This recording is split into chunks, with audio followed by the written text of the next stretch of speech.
Okay जी, आज हमने जिस चीज़ की वर्किंग करनी है वो है टेबल्स कमांड। माइक्रोसॉफ्ट वर्ड में टेबल कैसे वर्किंग करते हैं इसके हवाले से आज हमने काम करना है। ठीक, टेबल माइक्रोसॉफ्ट वर्ड का एक बहुत ही इंपॉर्टेंट पोर्शन है। तो हमने यहाँ क्लिक किया और यहाँ से वर्किंग को स्टार्ट करते हैं। मैंने इंसर्ट में देखा तो इंसर्ट में टेबल की ऑप्शन है। टेबल को क्रिएट करने के 5 तरीके हैं। पहला तरीका इंसर्ट टेबल का है, ये पहला मेथड है। दूसरा टेबल तरीका ड्रॉ टेबल का है, ये दूसरा मेथड है। कन्वर्ट टेक्स्ट टू टेबल, किसी भी टेक्स्ट को टेबल में कन्वर्ट करना। और चौथा तरीका जो है वो एक्सेल स्प्रेडशीट का है, जबकि पांचवा तरीका क्विक टेबल्स के नाम से। मैंने यहाँ से क्लिक किया और मैंने कहा जी 5 कॉलम और 4 रोज का मैंने एक टेबल बनाया। टेबल क्या होता है? Table is a combination of rows and columns, यानी इसमें कॉलम्स होते हैं, ये कॉलम्स हैं, 5 कॉलम्स हैं और ये रोज है, 1 2 3 4, 4 रोज हैं और 5 कॉलम्स हैं। सो table is a combination of rows and columns. अब टेबल ही क्यों? क्योंकि मैं चाहता हूँ कि मैं ज़्यादा अरेंजमेंट के साथ काम करूँ। मैंने इधर लिखना है, मैंने इधर लिखना है, तो मुझे ज़्यादा कंट्रोल मिल रहा है पेज के ऊपर। मैं अपनी मर्जी से इसकी रो कॉलम विड्थ छोटा बड़ा करके भी इसको एडजस्ट कर सकता हूँ, अपने मुताबिक मैं सारी सेटिंग्स कर सकता हूँ। मैंने क्या कहा जी, मैंने क्लिक किया, मैंने कहा ये मेरा टेबल है जो कि मुझे यहाँ नज़र आता है। अब मैंने इसके ऊपर अपनी वर्किंग जो है वो परफॉर्म करनी है। तो हम ये कह सकते हैं कि टेबल दरअसल कॉलम्स और रोज का मजमूआ होती है। यानी टेबल्स में हमारे पास कॉलम्स होते हैं, कॉलम्स को फील्ड्स कहा जाता है। मसलन मैंने एक कॉलम बनाया मैंने कहा सीरियल अंडरस्कोर नंबर, तो ये मेरा कॉलम है। मैंने कहा रोल नंबर, तो ये मेरा कॉलम है। मैंने कहा सपोज हम कर लेते हैं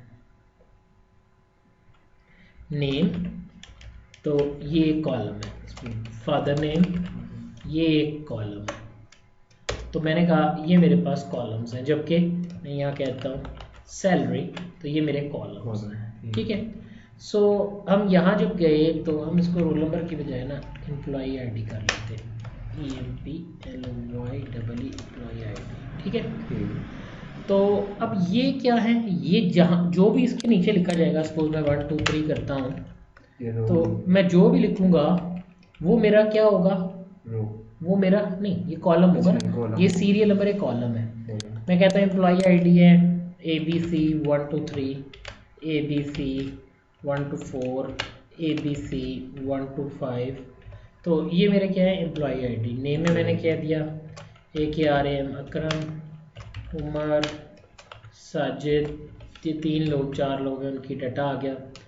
हमजा, हमाद, काशिफ, ये इनके बच्चे हैं। ठीक है। सैलरी एंटर कर दी मैंने, कहा न्यूमेरिक पैड ऑन कर दें, 15,000 इसकी सैलरी है। 15,000 एंटर कर देते हैं, 12,000 एंटर कर देते हैं और 12,000 एंटर कर देते हैं। ठीक है जी। अब ये एक रो है जिसमें हमारे पास अकरम का रिकॉर्ड है, ये एक रो है जिसमें साजिद का रिकॉर्ड है, ये एक रो है जिसमें उमर का रिकॉर्ड है। तो ये पूरा क्या है? ये पूरा एक टेबल है। और टेबल क्या होता है? Table is a combination of rows and columns. Table rows और कॉलम्स का मजमूआ है, यानी रोज और कॉलम की बाउंडिंग को हम क्या कहते हैं? टेबल कहते हैं।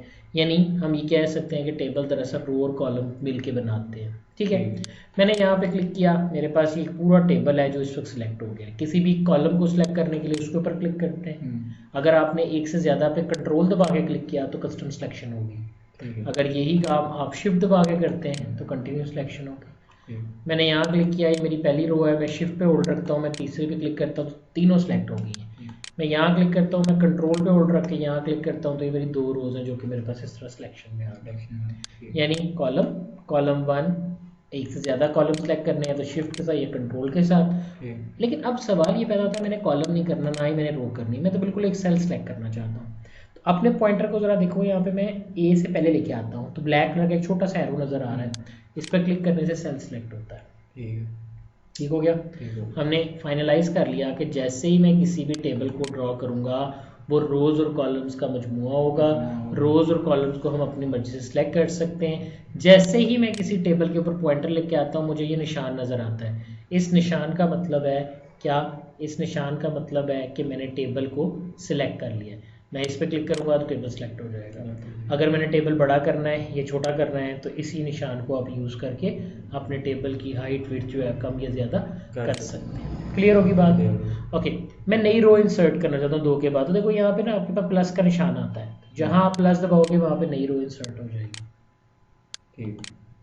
ठीक है। अगर मैं नई रो नहीं इंसर्ट करना चाहता, मैं किसी रो को डिलीट करना चाहता हूँ, तो राइट क्लिक करके आप डिलीट की ऑप्शन यूज़ करोगे। डिलीट रो सेलेक्टेड रोज को डिलीट कर देगा और इंसर्ट जो है वो इंसर्ट करेगा, नई वैल्यूज इंसर्ट करेगा। ठीक है। मैंने किसी भी टेबल के बाहर क्लिक किया, just like a simple table मेरे पास इस तरह से आ गया। मैंने अपने पॉइंटर को इधर लेके गया और मैं क्लिक करता हूँ। यहाँ देखना है आप, जैसे ही मैंने इसको यहाँ क्लिक किया मेरे पास टेबल टूल्स की ऑप्शन में डिज़ाइन के टैब और लेआउट का टैब आ गया। डिज़ाइन और लेआउट क्या होते हैं, मैंने डिज़ाइन पे क्लिक किया। जैसे आप डिज़ाइन पे क्लिक करते हो आपके पास यहाँ पे फर्दर ऑप्शंस आ रही हैं, ढेर सारी ऑप्शन आपको यहाँ मिल रही हैं, ये डिज़ाइन से रिलेटेड हैं। जबकि लेआउट पे क्लिक करूँगा तो लेआउट से रिलेटेड ढेर सारी ऑप्शंस जो है मुझे यहाँ मिलती हैं। मैंने यहाँ डिज़ाइन पे क्लिक किया, डिज़ाइन में मेरे पास डिफरेंट स्टाइल्स आ रहे हैं। मैं यहाँ क्लिक करता हूँ, जो भी स्टाइल आपको चाहिए वो आप यहाँ से जाकर सेलेक्ट कर सकते हो। हाईलाइट करना है, बोल्ड करना है, टैली करना है, जो भी आप वर्किंग चाहते हो वो आप यहाँ से परफॉर्म कर सकते हो। अगर आप किसी स्टाइल को मॉडिफाई करना चाहते हो वो भी आपकी मर्जी है, वो भी आप परफॉर्म कर सकते हो। But I select this one, मैंने इसको यहाँ से सिलेक्ट कर लिया। तो ये मेरा टेबल जो है ये एक सिलेक्ट हो गया है। टेबल में मेरे पास रोज़ हैं, कॉलम्स है, लेकिन अब इसकी फॉर्मेटिंग ऑटोमेटिकली हो चुकी है। बने बनाए फॉर्मेट से आप कोई भी फॉर्मेट जो है जो आप चूज़ करना चाहते हो वो चूज़ कर सकते हो। I like sparking one, so select this one, मैंने इसको सिलेक्ट कर लिया। ठीक है जी, यहाँ तक क्लियर? ओके, अब मैं चाहता हूँ हेडिंग रो खत्म हो जाए, तो हेडिंग रो ऑफ कर दो। देखो हेडिंग रो खत्म हो गई। ऑन करनी है, ऑफ करनी है, आपकी मर्जी है। फर्स्ट कॉलम आपने ख़त्म करना है, फर्स्ट कॉलम को उसका लेआउट चेंज करना है, वो आप कर सकते हो। अगर आप कहते हो नहीं मैंने बैंड रोज करनी है, देखो बैंड रोज में एक लाइन दूसरी, एक लाइन दूसरी, ये बैंड रोज है। बैंड कॉलम होते हैं, एक कॉलम दूसरा, एक कॉलम दूसरा। मैं बैंड रोज ऑफ करता हूँ तो यहाँ से आप ऑन ऑफ कर सकते हो। ठीक है। नेक्स्ट आपके पास क्या है, मैंने यहाँ पे कह दिया कि मेरी ये वर्किंग थी जो कि मैंने यहाँ पे परफॉर्म की है, जिसके मुताबिक मैंने यहाँ पे इम्प्लीमेंट जो है वो डील कर लिया। अब मैं अप्लाई करता हूँ। कलर्स यहाँ से भी ले सकता था, आप कहते हो सर नहीं बाकी चीज़ें तो ठीक है लेकिन थोड़ा सा ना तेज़ हो गया कलर, तो आप राइट क्लिक करके मॉडिफाई टेबल स्टाइल में जाकर टेबल का पूरा स्टाइल जो है, लेआउट, बॉर्डर, सेटिंग, अलाइनमेंट्स कहाँ आपने रखनी है वो सब आप यहाँ से सेट कर सकते हैं। ठीक है। मैंने फिलहाल इसको कैंसिल कर दिया। मैं यहाँ आता हूँ, मैं इसको शेड करना चाहता हूँ, तो 2 को करना है 2 को सिलेक्ट कर लो, 1 को करना है 1 को सिलेक्ट कर लो। करने के बाद जब आप शेडिंग में जाओगे तो पूरे सेल के ऊपर आप देख सकते हो किस तरह की शेडिंग जो है वो अप्लाई हो रही है, या पूरे वर्कआउट जो है वो अप्लाई हो रही है। आप कोई और कलर लेना चाहते हो जो इस बॉक्स में आपको नज़र नहीं आ रहा तो स्टैंडर्ड कलर्स के अलावा भी कलर ले सकते हो। खुद से कलर बनाना चाहते हैं तो RGB कम्बिनेशन को यूज़ करके भी हम कलर्स बना सकते हैं। मैंने स्किप कर दिया। मैं इस टेबल का बॉर्डर चेंज करना चाहता हूँ। मैंने टेबल को सिलेक्ट किया, मुझे बाहर के बॉर्डर को चेंज करना है, जिस सिलेक्ट बॉर्डर, और मैंने यहाँ से कह दिया ऑल बॉर्डर्स। जैसे मैं ऑल बॉर्डर करता हूँ पूरे टेबल के जो बॉर्डर्स हैं मेरे पास सिलेक्शन में आ जाए। मैंने डॉटेड बॉर्डर लेने हैं, लाइनिंग वाले बॉर्डर लेने हैं, जहाँ आपने अप्लाई करने हैं वहाँ पर जाकर आप ये लाइन मूव करो। जैसे आप लाइन मूव करोगे आपके पास आपका बॉर्डर जो है वो उस सेटिंग के मुताबिक आ जाएगा जो आपने परफॉर्म किया है। अगर मैंने बड़े बॉर्डर करने हैं आप एक्स्ट्राऑर्डिनरी बड़े भी कर सकते हो। कलर चेंज करना है, पेन कलर को आप चेंज करना चाहते हो तो ये वर्किंग भी आप यहाँ पर परफॉर्म कर सकते हो। ठीक हो गया जी। उसके बाद मैंने कहा जी कि मैं इकट्ठा करना चाहता हूँ। मैंने सेलेक्ट किया, मैंने सारे पे रेड बॉर्डर अप्लाई करना है तो क्लिक कर दूंगा ऑल बॉर्डर्स पर, तो मेरे पूरे बॉर्डर जो है वो यहाँ पर अप्लाई हो जाएगा, या उनकी जो वर्किंग है वो इस तरह से आ जाएगी। बॉर्डर पेंटर में भी जाकर आप ये पेंटिंग बॉक्स सेलेक्ट करके कोई भी कलर कर सकते हो। अगर आप कोई बॉर्डर ख़त्म करना चाहते हो तो आप इस तरह से बॉर्डर ख़त्म भी कर सकते हो। लेकिन याद रखो जहाँ पर आप बॉर्डर ख़त्म कर दोगे बॉर्डर तो ख़त्म हो जाएगा। मीन्स अगर मैं ऑल बॉर्डर कर देता हूँ तो बॉर्डर तो ख़त्म हो गया है, यानी अगर आप पूरे टेबल को सिलेक्ट करके बॉर्डर ख़त्म करना चाहते हो तो नो बॉर्डर कर दोगे। अब ये ग्रिड आ रहा है नज़र, ये मेरे पास ऑप्शन है बेसिकली लेआउट के अंदर व्यू ग्रिड की। आप यहाँ पे क्लिक करते हो देखो ग्रिड ऑफ हो गया। अब ये वैसे याद रखना ग्रिड प्रिंटिंग में नहीं आता, यानी अगर मैं कंट्रोल F2 करता हूँ तो आप यहाँ पर देखते हो तो आपके पास जो ग्रिड होता है वो प्रिंटिंग में नहीं आता। मैंने यहाँ पे क्लिक किया, मेरे पास मेरे बॉर्डर्स थे, मैंने यहाँ से डिज़ाइंस की ऑप्शन थी, ये सारी यूज़ कर ली। जो भी इम्प्लीमेंट था वो आप इस तरह से कर सकते हो। ठीक है जी। सपोज हम ग्रीन सेलेक्ट करते हैं, मैं यहाँ पे जाता हूँ, मैं लेआउट पे क्लिक करता हूँ, पहले मैं इसकी कॉपी करना चाहता हूँ तो मैंने यहाँ से इसको पकड़ा, कंट्रोल दबाया। आप जिस तरह ऑब्जेक्ट की कॉपी करते हैं इसी तरह टेबल्स की भी कॉपी कर सकते हैं। मेरा जो माउस पॉइंटर ना वो इस वक्त थोड़ा सा ठीक काम नहीं कर रहा है। मैंने यहाँ से गया, मैंने यहाँ से कंट्रोल दबाया और यहाँ से देखो मैं इसकी कॉपी कर रहा हूँ। अगर आप बिल्कुल नीचे करते हो तो शिफ्ट का बटन प्रेस करो, जैसे आप शिफ्ट का बटन साथ में प्रेस करोगे आपकी बिल्कुल नीचे कॉपी होगी। तो आपने शिफ्ट का बटन प्रेस करके क्लिक छोड़ा तो आप देख सकते हो नीचे बिल्कुल आपके पास कॉपी जो है वो यानी कंट्रोल से वो माउस का दबा के। जी बिल्कुल आप इस तरह से कॉपी कर सकते हो। अब यहाँ क्लिक करते हैं तो टेबल के ऊपर पॉइंटर लेके जाओ, जिस टेबल के अंदर भी आपने काम करना है उस टेबल में पॉइंटर रखकर आप उसका लेआउट चेंज कर सकते हो। ठीक, तो कोई भी वर्किंग आप इस तरह से परफॉर्म कर सकते हो। सेटिंग जो भी आपने करनी है वो बाद में भी आप देख सकते हो। ठीक है जी। तो इस तरह एक ही टेबल को बनाकर हम उसकी मल्टीपल इंस्टेंस जो है वो बना सकते हैं, उनको अलग अलग कलर दे सकते हैं, अलग अलग सेटिंग्स दे सकते हैं। क्लियर होगी ये बात? ओके, नेक्स्ट ऑप्शन आती है लेआउट के नाम से। लेआउट में मेरे पास सबसे पहले ऑप्शन वही है। इसमें मेरा कर्सर कहाँ है, ABC 1 2 3 1 to 4 में। तो मैं सेल सेलेक्ट करना चाहता हूँ, मैं कॉलम सेलेक्ट करना चाहता हूँ, मैं रो सेलेक्ट करना चाहता हूँ, और अगर मैं पूरे का पूरा टेबल सेलेक्ट करना चाह रहा हूँ तो आप इस तरह कोई भी ऑप्शन डील कर सकते हो। Next, grid line on off करना, आप यहाँ से ग्रिड ऑन ऑफ कर सकते हो। अब मैं चाहता हूँ कि ड्रॉ टेबल करूँ, तो पहला मेथड था इंसर्ट टेबल का। मतलब मैं इसके ऊपर रो इंसर्ट करता हूँ, भी देख लो फिर आगे चलते हैं। इंसर्ट अबव, इसके ऊपर नई रो आ गई है। मैं कहता हूँ नहीं इसके नीचे करनी है, तो इंसर्ट बिलो, इसके नीचे आ गई है। मैं कहता हूँ नहीं इसके लेफ्ट पे करना है, इंसर्ट लेफ्ट, इसके लेफ्ट पे कॉलम इंसर्ट कर दिया। इसके राइट पे करना है इंसर्ट राइट, तो इसके राइट के ऊपर मैंने जो है ना वो कॉलम जो है अपने पास इंसर्ट कर दिया। क्लियर है ये चीज़? नेक्स्ट, अब अगर आपने दो या दो से ज़्यादा सेल्स को आपस में मिलाना है, सपोज मेरे पास ये है, तो मैं इन सारे सेल्स को, 3 सेल्स को एक मिलाकर इकट्ठा करना चाहता हूँ। इकट्ठा करने को कहते हैं मर्ज करना। तो मैं यहाँ से मर्ज सेल की ऑप्शन यूज़ करूँगा। इससे क्या होगा कि वो सेल्स खत्म हो जाएंगे और एक ही सेल के अंदर वो डिजोल्व हो जाएंगे, जो पहला सेल होगा। मैं कहता नहीं दोबारा तोड़ दो, स्प्लिट सेल्स पे क्लिक करता हूँ। कितने सेल्स, मैंने कहा 3 कॉलम, 1 रो या 2 रो, या जितनी भी आपने रोज बनानी है आप उतने हिस्से में वो सारा काम कर सकते हो। दोबारा मर्ज करना है, दोबारा मर्ज कर सकते हो। मैं कहता हूँ नहीं यहाँ से टेबल ही तोड़ दो, तो स्प्लिट टेबल पे क्लिक करो, देखो वहाँ से टेबल टूट गया। अगर दोबारा बाद में जोड़ना है तो दरमियान में जहाँ कर्सर है वहाँ रख के डिलीट दबाओगे तो आपका दोबारा से जो सेल है वो आपस में एडजस्ट हो जाएंगे और दोबारा से आपके पास इस तरह से जुड़ जाएंगे। ये दोबारा बता देंगे। देखो यहाँ था, जहाँ कर्सर रखा वहाँ जाकर लेआउट के अंदर ऑप्शन है स्प्लिट टेबल, तो वहाँ से टेबल टूट गया ना, 2 टेबल बन गई, ये ऊपर लैदा हो गया, नीचे लैदा हो गया। अगर दोबारा जोड़ना है तो इसको ख़त्म कर दो। अगर मैं इसको छोटा करता हूँ तो ये बहुत क्लोज आ जाएंगे। पैराग्राफ की ऑप्शन ओपन कर रहा हूँ, पैराग्राफ में जाकर मैं पैराग्राफ के बाद की स्पेसिंग ऑफ करता हूँ, सिंगल स्पेसिंग करते, देखो कितने क्लोज आ गए। बट ये ज़हन में रखना है जुड़े नहीं हुए हैं, गैप है। अगर आपने इन्हें जोड़ना है तो दरमियान में कर्सर वाली जगह पे पॉइंटर रखकर डिलीट दबाओ, तो आपके दोनों टेबल आपस में जुड़ जाएंगे। जिस तरह लगा किया जिस तरह से आप जोड़ भी सकते हो। कर्सर वाली जगह पे, हाँ जहाँ कर्सर होगा ना वहाँ पे। ठीक है, नेक्स्ट ऑप्शन आपके पास आती है जी लेआउट के अंदर ऑटो फिट की। ये क्या होती है, देखो मैंने क्लिक किया, मैं ऑटो फिट टू कंटेंट करता हूँ। देखो मेरा पूरा टेबल में जहाँ जहाँ डाटा था ना उतना हो गया। मैं यहाँ पे आता हूँ, मैं टेबल क्रिएट करता हूँ, नहीं न्यू टेबल दोबारा करते हैं, रोक दिया मैंने ऑप्शन, बाकी बाद में देख दिया। इंसर्ट टेबल, इंसर्ट टेबल की ऑप्शन है, हम यहाँ से टेबल इंसर्ट कर सकते हैं। कितने कॉलम, मैंने कहा 5 कॉलम। कितनी रोज, मैंने कहा 4 रोज। अगर आप चाहते हो हर दफ़ा 5 4 ही आए, यानी 5 कॉलम 4 रोज आए, तो remember dimensions for new table की ऑप्शन ऑन कर दो। जैसे आप ओके करोगे, अब हर दफ़ा देखो टेबल आपके पास, जब आप इंसर्ट टेबल में जाओगे तो इंसर्ट टेबल में आपके पास टेबल्स की तादाद जो है 5 4 ही आएगी। ठीक है, लेकिन मैं इसको फिलहाल ख़त्म कर रहा हूँ, मैंने डिलीट कर दिया। इंसर्ट करता हूँ insert table and then I just click on this insert table option. यहाँ जाके 5 4 सेलेक्ट किया, पहली ऑप्शन है फिक्स कॉलम विड्थ। अब देखो ये पूरी कॉलम विड्थ जो है ना उसके मुताबिक टेबल उसने बना दी, जितनी विड्थ थी उतने में टेबल बना दिया। मैं कहता हूँ insert table auto fit to content, okay किया, तो जो डाटा होगा उसके मुताबिक आपकी जो वर्किंग है वो आ जाएगी। मैंने इंसर्ट टेबल, अगर डाटा नहीं बनाएगा तो फिर उतना ही डाटा एंटर करूंगा, देखना बड़ा हो जाएगा। इंसर्ट टेबल, तीसरा वाला मैंने किया ऑटो फिट टू विंडो, जितना विंडो का साइज होगा उतना टेबल जो है वो ऑटोमेटिकली बिल्ड हो जाएगा। मैंने ओके कर दिया तो ये मेरा तीसरा टेबल भी आ गया। मैं यहाँ डाटा लिखता हूँ, अब देखो इसके अंदर डाटा लिखो तो कोई फर्क नहीं पड़ता, चाहे ज़्यादा लिख लो कम लिख लो, वो नीचे को बड़ा हो रहा है। लेकिन जो ऑटो फिट टू कंटेंट था ना, इसमें जब मैं डाटा लिखता हूँ तो जिस सेल में मैं डाटा लिखता हूँ देखो वो सेल बड़ा होता जाता है। ये ऑटो फिट टू कंटेंट है, यानी डाटे के मुताबिक अपने साइज को बड़ा छोटा करेगा। ठीक है, और जैसे आप डाटा मिटा दोगे आपका टेबल जो है वो ऑटोमेटिकली छोटा हो जाएगा। ठीक है, नीचे आ गए। नीचे आके मैंने कहा जी उसकी वर्किंग देखी।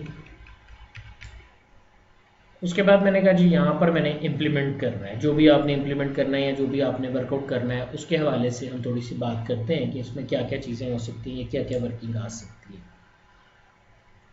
मैंने कहा मेरे पास जो इम्प्लीमेंट है वो ये था, इसमें और इसमें क्या फ़र्क हुआ। देखो इस ऑप्शन में और इसमें क्या फ़र्क हुआ, आपको कैसे देखने में तो एक जैसे लग रहे हैं, यानी पहला चलो ये तो नज़र आ गया ना, ये मैं ऐसे करता हूँ इसको यहाँ पर डिलीट कर देता हूँ। ठीक है, अब ये आखिरी वाले में और इसमें क्या फ़र्क है। ये था auto fit to data, auto fit window, ये था auto fit to, sorry I just go there insert. पहले वाला क्या था जी, auto fit to fix column width था, और नीचे वाला था auto fit to windows, fix column width auto fit to windows. So मैंने इस पर क्लिक किया, देखो मैं इसकी विंडो का साइज बड़ा करता हूँ। मैं जैसे ही अपने पेज का साइज बड़ा करता हूँ, जो ऑटो फिट टू विंडो था ना वो विंडो के मुताबिक देखो बड़ा होता जा रहा है, और जो फिक्स्ड विड्थ था वो उसी साइज से बड़ा हुआ। लेकिन अगर मैं विंडो के साइजेस को छोटा करता हूँ ना तो फिर ये देखो ऑटोमेटिकली सारे छोटे भी होते जाते हैं। ऐसे टेबल को रिस्पॉन्सिव टेबल कहते हैं, यानी जिस तरह का भी इन्वायरमेंट होगा वो उसके मुताबिक अपने आप को डिसॉल्व कर ले। तो ये ऊपर वाला नहीं करेगा, ऊपर वाला देखो ना बड़ा नहीं होगा, ऑटो फिट टू विंडो वाला बड़ा हो जाएगा। ठीक है, नेक्स्ट ऑप्शन आपके पास आती है जनाब, क्या आपने किसी भी टेबल में कर्सर रखा। मैं कहता हूँ यार बाद में मुझे ख्याल आया नहीं ऑटो फिट टू विंडो अच्छा होता है, अब मैंने काम भी कर लिया, वर्किंग भी कर लिया, तो फिर आपने कुछ भी नहीं करना, आपने सिर्फ इसे सिलेक्ट करना है। आप बाद में भी चेंज कर सकते हो, ऑटो फिट टू कंटेंट आप ऑटो फिट टू कंटेंट कर दो, ऑटो फिट टू विंडो कर दो, या फिक्स कॉलम विड्थ कर दो। आप तीनों में से कोई भी ऑप्शन चूज कर सकते हो। ठीक है, मैं ना कहता हूँ बाद में ना ये हेडिंग को थोड़ा सा बड़ा करता हूँ। मैं इसको साइज बड़ा कर रहा था, बड़ा करते करते मुझे याद आया वो मैंने पूरे टेबल को बड़ा करना था, मैंने एक को बड़ा कर दिया। तो आप सारे टेबल को सिलेक्ट करो, टेबल को सिलेक्ट करने के बाद डिस्ट्रीब्यूटेड रोज पे क्लिक करोगे तो ये तमाम रोज में डिस्ट्रीब्यूट हो जाएगा। अगर आप छोटा करना चाहते हो तो यहाँ से आप छोटा कर सकते हो, बड़ा करना चाहते हो तो यहाँ से बड़ा कर सकते हो, कोई भी वर्किंग आप इस तरह परफॉर्म कर सकते हो। ठीक है, मैं चाहता हूँ कि मैं इसको बड़ा कर लूँ तो मैंने इनको थोड़ा बड़ा कर लिया। आप कॉलम भी कर सकते हो, वो आप खुद करोगे, यहाँ से कॉलम डिस्ट्रीब्यूट कॉलम भी आप कर सकते हो। मैं ये नाम सेंटर में चाहता हूँ तो आप इसको सेंटर में ले जाओ, बॉटम पे चाहते हो, लेफ्ट पे, राइट, जहाँ भी आप इसे रखना चाहते हो वहाँ पर आप इसे रख सकते हो। मैंने टेक्स्ट डायरेक्शन चेंज की, लेफ्ट से राइट, टॉप से बॉटम, बॉटम से टॉप। सेल मार्जिन्स के ऑप्शन आते हैं, ये क्या है देखो, मैं इस टेबल पे क्लिक करता हूँ, मैंने टेबल को सिलेक्ट किया, सेल मार्जिन्स पे क्लिक कर देता हूँ। मैं टॉप मार्जिन 1 इंच का कर देता हूँ, 0.1 इंच, यानी इंच का 10वां हिस्सा। लेफ्ट मार्जिन भी 0.1 कर देता हूँ, बॉटम मार्जिन भी 0.1 कर देता हूँ, और राइट मार्जिन भी 0.1 करता हूँ। देखो क्या होगा जब मैं ओके करूँगा, ओके, तो आप देखो ऑटोमेटिकली ये बड़े हो गए। अगर इनके दरम्यान टेक्स्ट लिखा होता तो वो ऊपर नीचे दाएं बाएं उसके स्पेसेस जो है वो आ चुकी है। लेकिन मैं चाहता हूँ नहीं, मैं सेल्स के दरमियान स्पेस देना चाहता हूँ। So I just select this cells, मैंने क्लिक किया layout, cell margins, allow spacing. आप सेल्स के दरमियान स्पेसिंग देना चाहते हो तो आपने यहाँ से जाके स्पेसिंग करके ओके कर दिया, तो आपकी यहाँ सेल्स के दरमियान स्पेसिंग आ गई। ठीक है, और मैं क्लिक करता हूँ यहाँ से cell margins, automatically resize to fit the contents, यानी अभी ऑटोमेटिकली मेरा जो टेबल है वो बड़ा होता जाएगा, जैसे डाटा बढ़ता जाएगा टेबल का साइज भी बढ़ता जाएगा। ठीक है जी, क्लियर। अब ये भी ऑप्शन होगी। नेक्स्ट ऑप्शन में कहता हूँ मैं यहाँ गया, मैं शॉर्टकट की से टेबल बनाना चाहता हूँ। मैंने कहा plus minus plus minus plus minus plus minus plus minus. मैं यहाँ से प्लस पे शुरू किया, अगर दरमियान में गैप देना तो माइनस ज़्यादा कर लो। ठीक है, जहाँ पर आप एंटर दबाओगे टेबल बन जाएगा। आखिरी सेल में टैब रख, रो रख, कर्सर रख के टैब दबाओ तो आपकी रोज भी बन जाएगी। तो आप इस तरह से प्लस माइनस से भी अपने पास टेबल बना सकते। दोबारा से फिर देखो, ये था ना, प्लस शुरू करना है, गैप के लिए माइनस देना है। प्लस से स्टार्ट किया, गैप के लिए माइनस दिया, प्लस से स्टार्ट किया, गैप के लिए माइनस दिया, प्लस से स्टार्ट किया, गैप के लिए माइनस दिया, आखिरी प्लस होना चाहिए। एंटर किया तो मेरे पास ये मेरा टेबल जो है टेबल आ गया।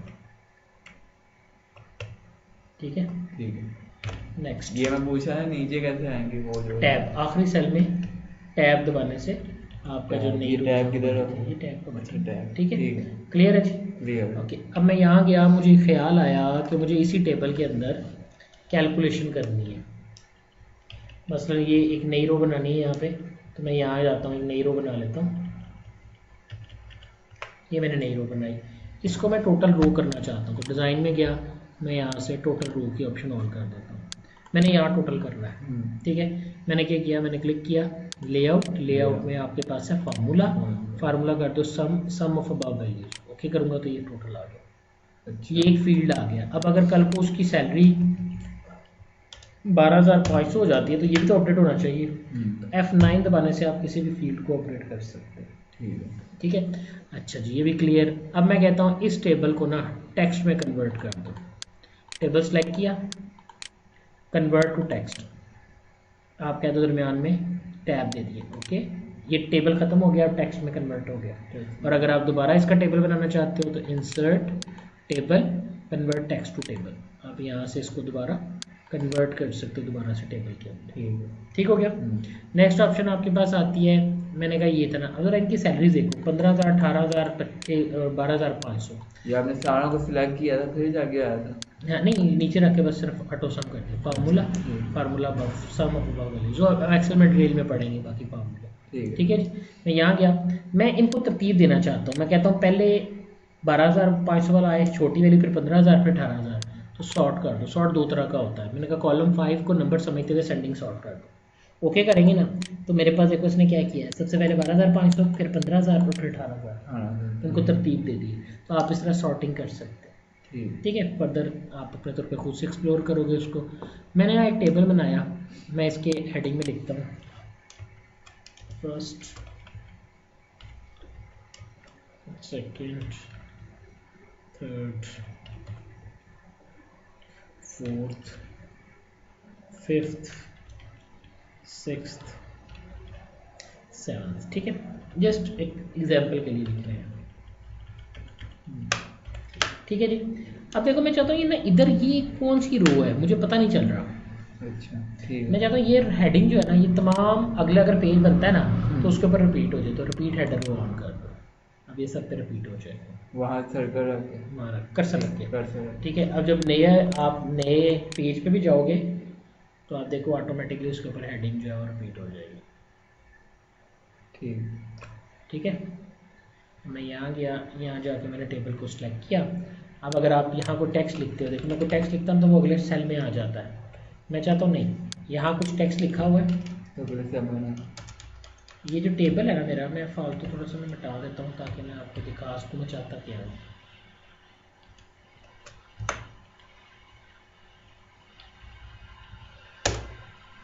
ये मेरा टेबल है, सपोज मैंने यहाँ कुछ टेक्स्ट लिखा है।